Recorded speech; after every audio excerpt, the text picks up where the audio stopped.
Hello, everyone. You are highly welcome. In case you're meeting me for the first time, my name is Coach Rachel Henry. Yeah, I'm a certified counselor. Now, today, without wasting so much time, we're going to dive right into the topic that we're looking at today, and that is parenting styles. Parenting styles. Yeah, so in my journey with parents and their teenagers and their children, I come to realize that parenting style is one of the things, one of the factors that affects the results that a parent can get. And that is why I love this topic so much, parenting style. Your parenting style can either make or mar the outcome that you are trying to get in your parenting journey. Now, what is parenting? Parenting is a journey, yeah, to a destination. Parenting is a ministry.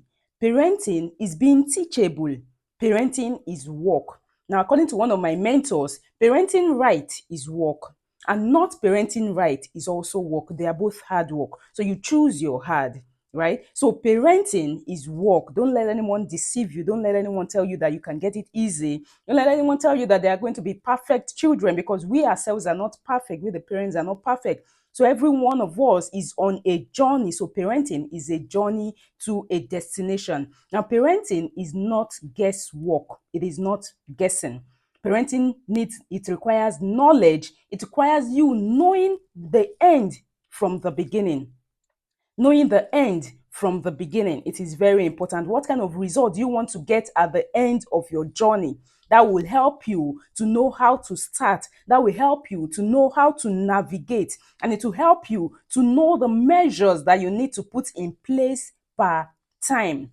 Let's dive right into it. Parenting styles. There are four parenting styles that I'm going to be talking about. And the first one is authoritative style of parenting. Authoritative style of parenting. Here there is high demands, there is high demands and expectations, there is low responsiveness, there are strict rules and punishments, there is little room for discussion or negotiation.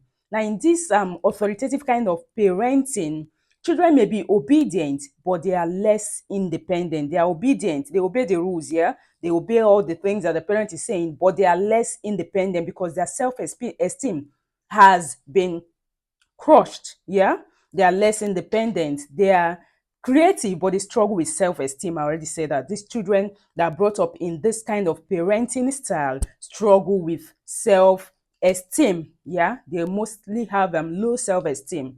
Okay, now we go to authoritarian style of parenting. Here, there is high responsiveness. What do I mean by high responsiveness? That's the parent is responsive, the parent is present, the parent is actively involved in what is going on in the life of their children. That's what I mean by responsiveness. There is high demands, and there is clear boundary and expectations. There is open communication, and here the parent provides support and guidance. That is authoritarian style of parenting. Okay. And children that are brought up here are independent. They have this independent spirit. They are self-reliant. They are socially responsible, and they have high self-esteem. And this it translates to high academic performance. That is the authoritarian style of parenting. And this is the results that you can get with it. Rightly, we go to the third kind of parenting, which is the neglective or uninvolved style of parenting. Neglective or uninvolved style of parenting.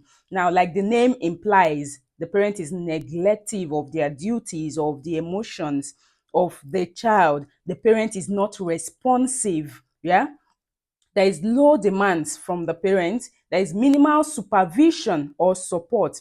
The parent is emotionally distant. This is the neglective or uninvolved style of parenting. Then we go to the last one, which is the permissive style of parenting. Permissive style of parenting. Here, there is high responsiveness, that the parent is very, very, very responsive. But there is low demand. So the parent expects little or nothing from the child. Highly responsive, but low demand. You don't expect too much from the child. That you should just be providing the child, whether they You just do what you just provide everything for the child, and there is low demand. The parent doesn't demand much from the child. There's minimal supervision or support from the parent, and there is emotional distance. So in cases like this, the parent is trying to overcompensate for some areas of lack, for the areas of deficiency. So they tend to overcompensate the child. And the children that are brought up in this kind of parenting, they lack self-discipline, they lack social skills, and they disrespect rules. That is the permissive style of parenting. The permissive style of parenting. Are you a permissive parent? That is a food for thought. Are you a permissive parent? Are you an uninvolved parent?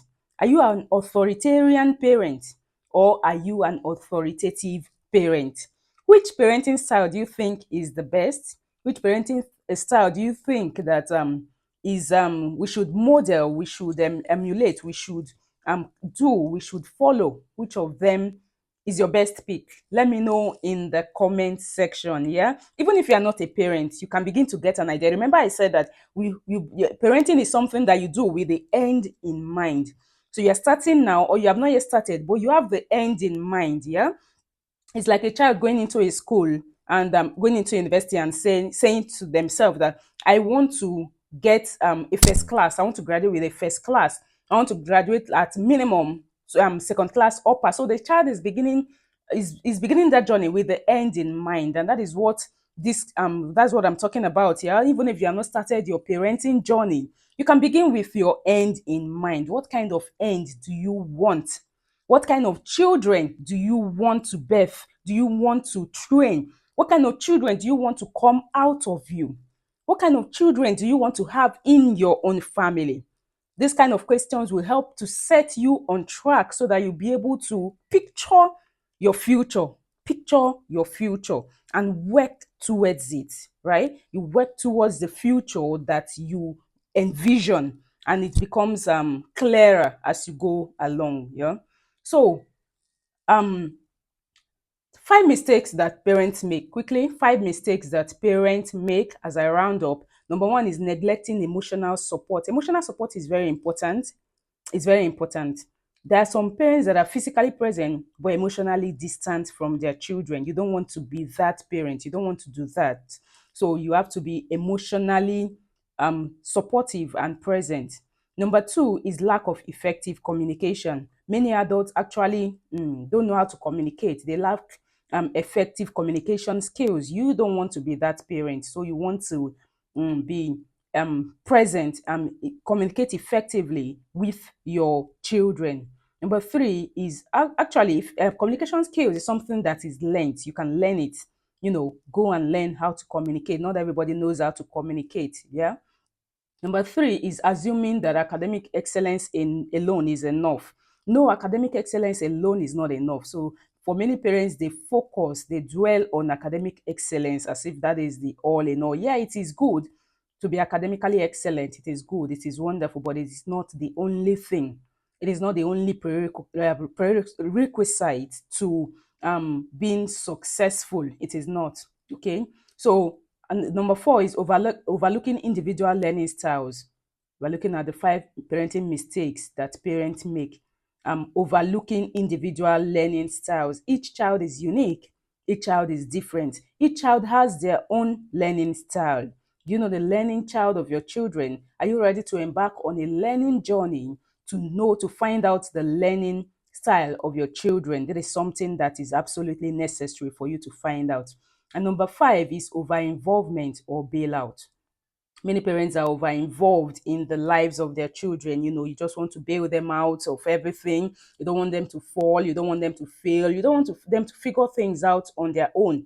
That this we call it helicopter kind of parenting, where you hover over the child, over everything that they want to do. You are present. You are in their faces all the time. That is not the best kind of parenting. So you need to give these children room to figure out some things by themselves. Give them room to fail sometimes. Give them room to fall sometimes. But remember to make it a teachable moment and tell them that, yes, you failed now, but that is not the end of the world. Equip them for failure. Failure is a part of life. equip your children to know what to do when they fail. I'll be looking forward to your feedback in the comment section. Thank you so much.